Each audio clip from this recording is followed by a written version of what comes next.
Hi, good afternoon, everybody. This is Jack Long, the Mad Scientist. And today, what we're going to be discussing today is a routine problem I see on machines that have premills. And the customer says, about 2 inches from the tail of the board, I have a dry spot in my glue, and the only way that I can get rid of it is to turn the glue quantity up.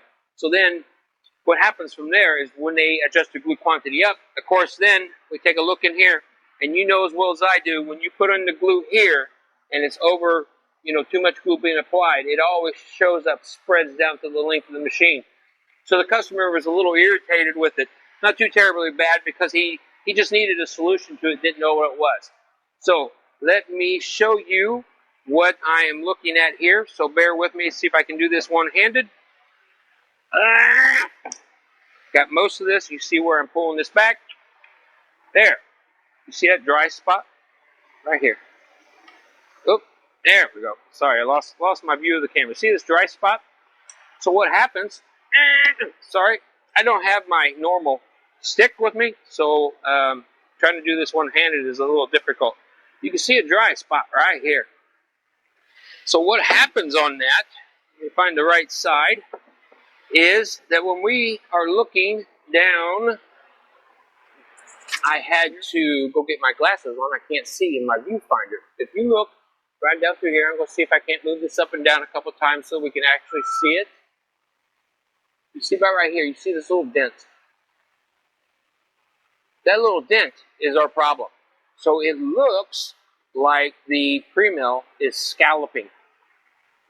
But what is actually happening is that the premill is proud. So we know from prior discussions, in our premills, we have 2 cutters. We have a front one and we have a tail one. This machine has no shoes. So this one is our tail, this one is our head. This one jumps in, does most of the board. This one jumps into the tail. Problem is that this one is not cutting to the full depth of this one. So the quantity that is off is only 0.1 millimeters, which is very, very, very difficult to explain on camera. But what it looks like, I kind of drew it here. So this black line represents what's being produced by the first cutter, and the lack of a black line is what's produced by the second cutter.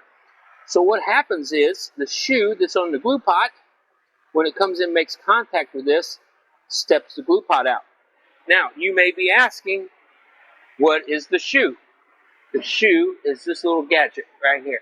And every glue pot has a shoe that holds the position of the spindle off of the side of the board so that it does not make contact with the wood.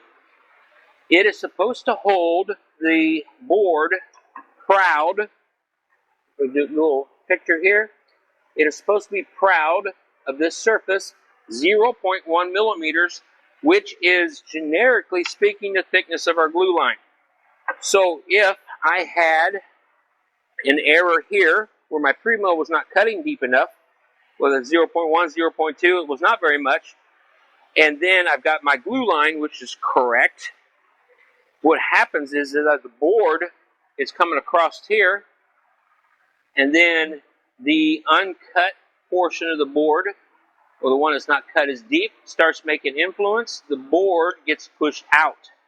And as the board gets pushed out, the spindle, with the correct glue quantity, no longer is making, or is no longer able to pass the glue to the board. So we get a dry spot. And as soon as we get rid of the dry spot, we fall back onto the tail that's being cut by the tail trimmer, and everything takes off and runs. So because we have a dry spot right here, we now have a valley. And just because of the nature of the Edgebander and the way everything is set up, we get a little bit of adhesion in here, but not an awful lot.